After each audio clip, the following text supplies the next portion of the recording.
wasiirkii hore madaxtooyada xirsi wasiirka shaqada iyo arrimaha bulshada Cabdi Aw Daahir xildhibaan waabeeyo oo ah gudoomiye ku-xigeenka xusbiga kulmiye xildhibaanada kale salaadiinta cuqaasha madax dhaqameedka haweenka dhalinyarada bahda saxaafadda waxaan idinku salaamaynaa assalaamu calaykum waraxmatullaahi wabarakaatuh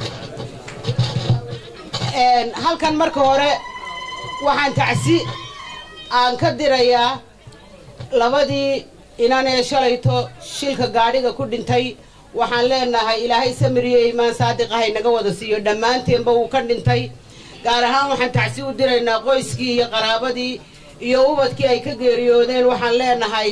samiriyo iimaan saadiqa ilaahay ha inaga siiyo iyagana naxariistii janno ilaahay ha ka waraabiyo dhammaanteen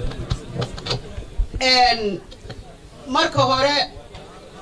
anigu Saare Maxamed Xuseen waxaan ahay xubin golaha dhaxaa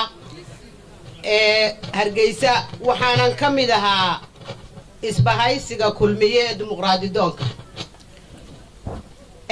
in yar haddaan ka taabto sababta isbahaysiga nagu keentay annagu waxaanu nahay gruubkii watay musharax xildhibaan Axmed Kajaandhe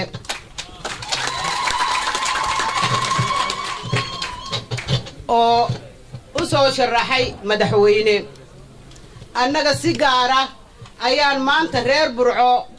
iyo reer kulmiye iyo reer Somalilandba ugu taabanaynaa wixii naga qabsaday kulmiye ee aan musharaxiinta kale ee sharaxnayd hadday ahayd Maxamed Biixi Yoonis iyo hadday ahayd Soomaalida aan ka qabsan annaga si gaara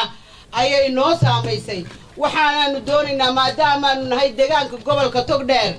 inaan ka sheekeeyo wixii halkaan naga dhacay annaga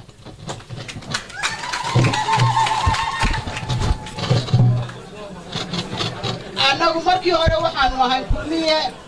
waxaanu ahay asaasayaashii kulmiye saddex dheri buu ahaa saddex dhardhaar buu ahaa saddexda dhardhaar ayaanu qayb ka ahayn waxa aan la ogyahay oo Somaliland iyo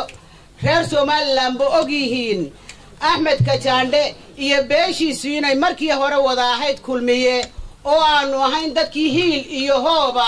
la garab taagnaa madaxweynaha jamhuuriyadda Somaliland soona saaray codka ugu badan siiyay baanu ahayn runtii sharaf baanu ku siinay maamuuskii iyo sharaftii iyo qadarintiina uu naga mudan yahay madaxweynaha jamhuuriyadda Somaliland Axmed Maxamed Maxamuud Siilaanyo waanaanu garab taaganaa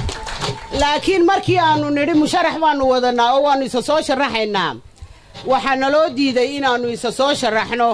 waxaana nala yidhi laba dhardhaar buu kulmiye ahaa labadii dhardhaar baana qori dhiibka isu dhiibaya ee idinku kuma jirtaan runtii horena waan uga hadlay reer Somalilandna waanu sheegay markii dambe ee shirkii golaha dhexe uu dhacay ee uu Muuse Biixi loo afduubay ee aanu annaguna ka qayb galay annagoo musharaxa madaxweyne ku-xigeenka markaa wadana oo doonayna haddaanu isbahaysigana inaanu madaxweyne ku-xigeenka aanu ka dhigno bari oo xagla toosiyo noo sharaxnaa oo afduubkaana lagaga qaado shaashadaha ka daawanayseen karaantuuntii lagu guray mid kalena aanu nidhi laba nin oo galbeeda oo midna gabiil la yahay midna boorama yaho 10 kilomitir isu jira madaxweyne isu xogeen isuma noqon karaane annaga Siilaanyo markuu bari ahaayeen madaxweyne noo ahaa galbeed baanu siinay madaxweyne ku-xigeenka oo aynu si sharaf leh ku taageerno ku siinay waar bari nagu siiyo madaxweyne ku-xigeen bariya ha qaadato gobolada bari oo dhamna ha ka muuqdaan shaashadana dad badan oo tirsanayo gobolada bariga Buuhoodle Sanaag iyo Togdheer